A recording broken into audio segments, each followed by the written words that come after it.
आचार्य चाणक्य म्हणतात की संकटाच्या वेळी माणसाने एक गोष्ट कधीच सोडू नये.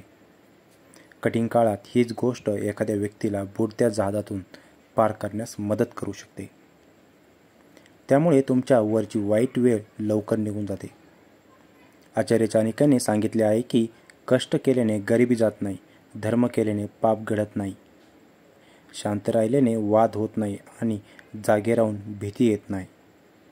चाणक्य म्हणतात, कठीण काळातील परिस्थितीचे संधीत रूपांतर करा आणि तुमचे ध्येय कधीही सोडू नका.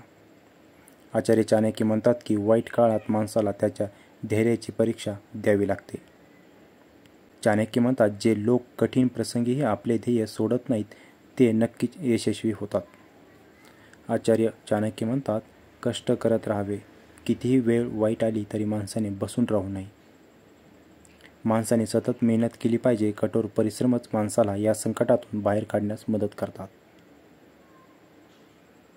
धन्यवाद मित्रांनो. हा व्हिडिओ कसा वाटला नक्कीच आपल्याला लाईकद्वारे कळवा. शेअर करा, सबस्क्राईब करा. धन्यवाद.